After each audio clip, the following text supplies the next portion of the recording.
Hello everyone, कैसे हैं आप सभी। आई होप कि आप सभी बहुत अच्छे होंगे और स्वागत है आप सभी का हमारे YouTube channel the new generation classes पे। मैं कमल शर्मा, आपका मैथमेटिक्स टीचर। और जैसा कि हम सभी देख रहे हैं कि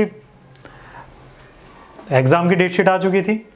हमने 10th क्लास के लिए एक सीरीज़ शुरू कर दी है पॉलिनोमियल्स। हमने जिसमें पहला टॉपिक उठाया था पॉलिनोमियल्स का इंट्रोडक्शन हमने देख लिया था कि पॉलिनोमियल्स क्या होते हैं। तो पॉलिनोमियल्स में हमने डिग्री देख ली, डिग्री क्या होती है। उसके बाद हमने देखे टाइप्स ऑफ पॉलिनोमियल, दो तरीके के होते हैं। एक हमने अकॉर्डिंग टू टर्म देखा, एक अकॉर्डिंग टू डिग्री देखा। तो दो चीज़ें हम ये डिस्कस कर चुके हैं। तो जो आज हम बात कर रहे हैं वो हम बात कर रहे हैं जीरोज ऑफ पॉलिनोमियल की। जीरोज ऑफ पॉलिनोमियल, देखिए वैसे ज़्यादा गहराई में ना जाएं तो दो तीन चीज़ें नाम ली जाती हैं। जीरोज बोला जाता है, रूट्स बोला जाता है ना, जीरोज, रूट्स या सॉल्यूशन तो जीरोज कहाँ हैं, वो पॉलिनोमियल्स के हैं। रूट्स कहाँ हैं, वो इक्वेशंस के होते हैं। रूट्स कहाँ, जो सॉल्यूशन है वो इक्वेशंस के हैं। सॉल्यूशन कहाँ है, इक्वेशंस के हैं। ठीक है। रूट्स कब बोलते हैं, जब फंक्शन होता है। जीरोज कब है, पॉलिनोमियल्स के, जिन पॉइंट्स पर पॉलिनोमियल जीरो होता है।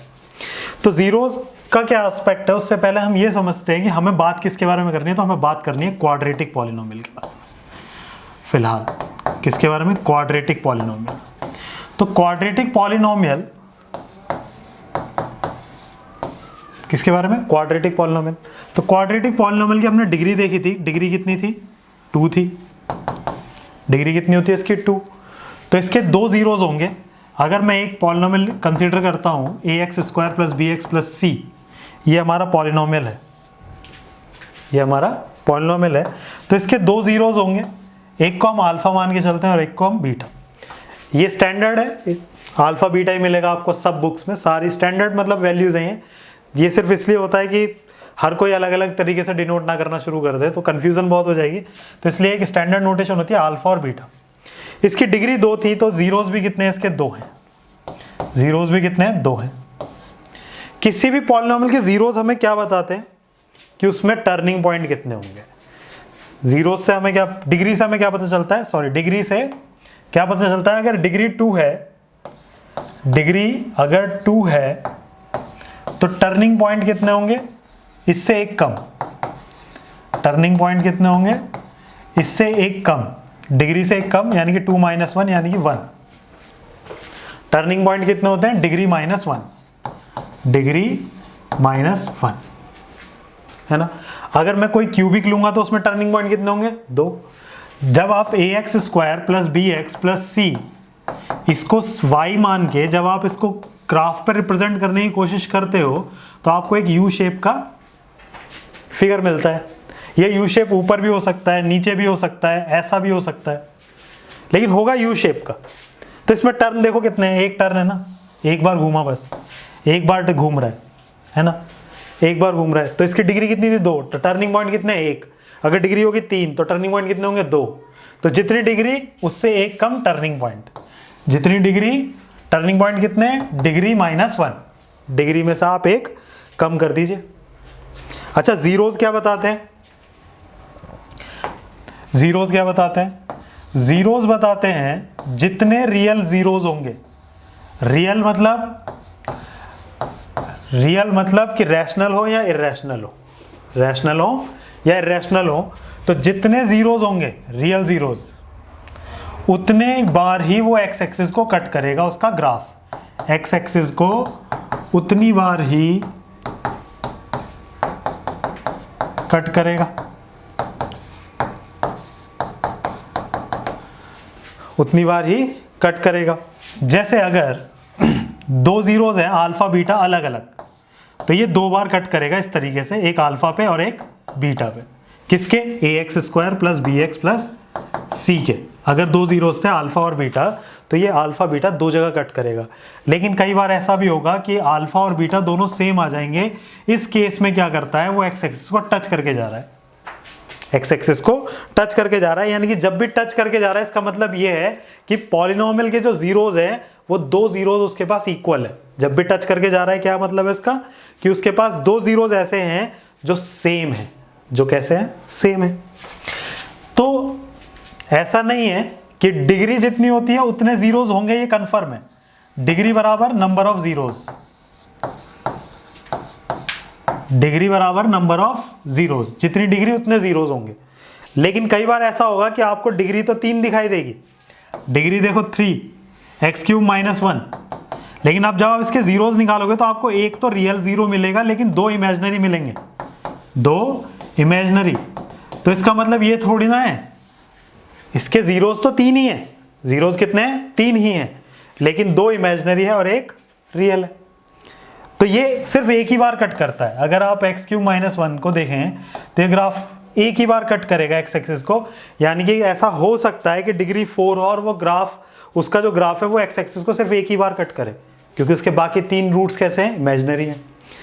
यानी कि degree equal to number of zeros, ये कंफर्म है।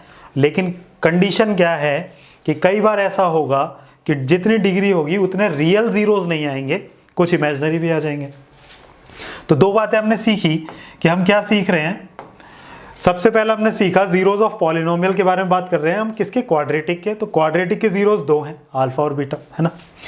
तो हम चल रहे हैं डिग्री। सबसे पहले हमने टर्निंग पॉइंट डिग्री से रिलेट करने की कोशिश करी, तो जितनी डिग्री होगी टर्निंग पॉइंट उससे एक कम होगा, और जितनी डिग्री होंगी उतने ही जीरोस होंगे। लेकिन कुछ कई बार ऐसा होगा कि जीरोस में कुछ इक्वल भी होंगे, है ना। तो ये चीजें थी डिग्री से रिलेटेड। तो डिग्री से रिलेटेड 2 चीजें बात हो गई, एक टर्निंग पॉइंट और दूसरा कि वो x एक्सिस को कितनी बार कट करेगा। तो जितने रियल जीरोस होंगे उतनी बार x एक्सिस को कट करेगा, और अगर इक्वल हुए तो नहीं करेगा। तो अगर alpha beta, if alpha beta are roots of quadratic polynomial, then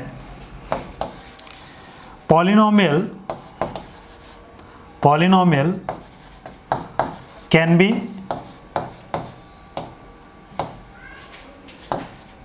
x² minus alpha plus beta into x plus alpha beta,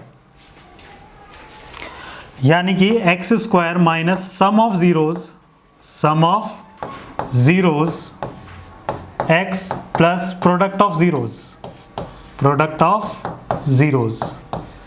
तो ये बात भी ध्यान रखेंगे कि किसी भी पॉलिनोमियल के अंदर अगर ये x² plus bx plus c है और इसके जीरोस अल्फा और बीटा हैं, इसके जीरोस अल्फा और बीटा हैं, तो सम ऑफ जीरोस यानी कि alpha plus beta equals to -b/a, या कह सकते हो minus coefficient of x divide by coefficient of x², और अल्फा इंटू बीटा c/a, यानी कि कहा जा सकता है कांस्टेंट